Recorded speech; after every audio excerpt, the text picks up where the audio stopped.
If you've ever wondered about taking photos of art, then stick around and I'll show you how my workflow goes.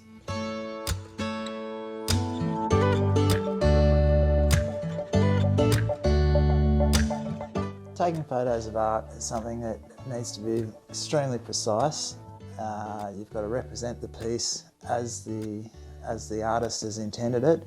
So that means you've got to have fantastic lighting. You can't push shadows. That's in two-dimensional art anyway. Obviously in a sculpture the shadows can be involved. But today I'm just going to run you through the workflow that I do and show you my setup. So I've set up a poly board. As you can see, I've got a C-stand holding it up. I actually tilt the poly board slightly back because when you hang the art, you'll see that it comes forward a little bit. So what I do is I lean that back, and therefore the idea is to get the piece to sit totally flush, well, level I should say. And yeah, so I use a level to make sure that the upright's correct.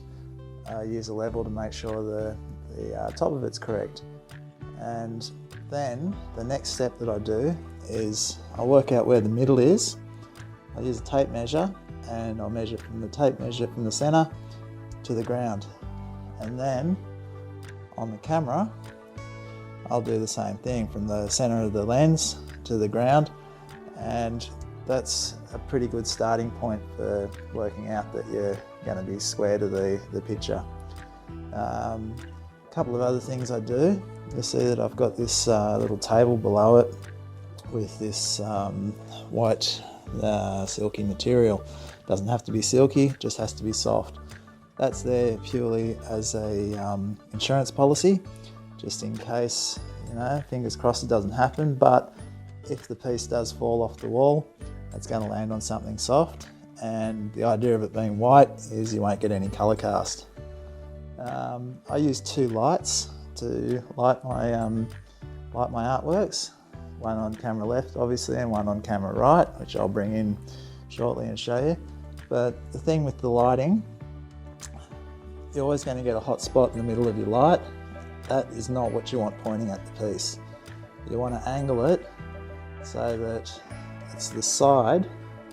This part here, what they call the feather, is what's going to be hitting the piece, and again on the opposite side, so it's two feathers that will cross over, and that'll give you a nice even lighting. Okay, the camera, obviously set it up on a nice sturdy tripod so you don't want any movement. My settings, you want to have the lowest possible ISO, which in this case it's ISO 100.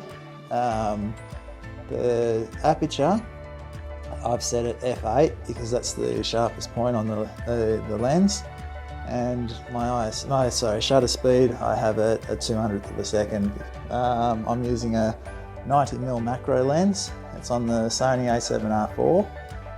You probably don't need to use something quite as high quality as this camera, but if you've got it, obviously you use it.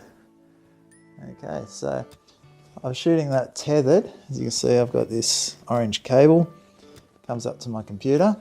The next step is to take a photo, and you'll see that's how it appears.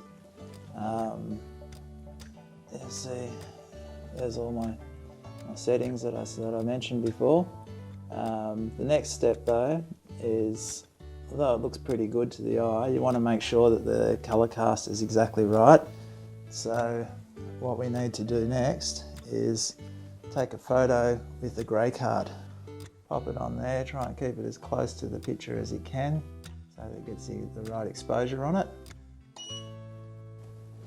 As you can see, I've got a shot with the grey card on it, and what I do then is take this little eyedropper, put it on the grey card, and then you know that you've got the right white balance. So if I was to try and just pick a grey in the image, as you can see it changes quite a lot. So, and you put it on this at 50% grey, that gives you the perfect white balance.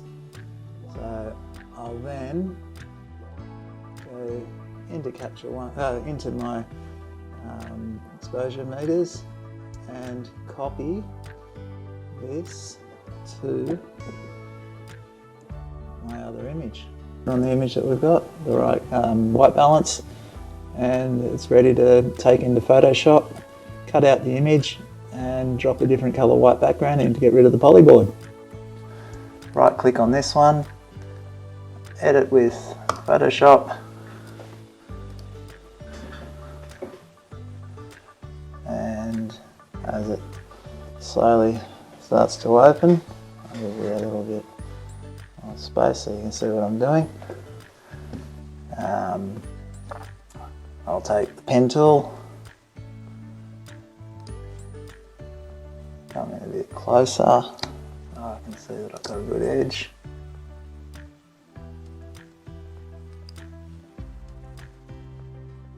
And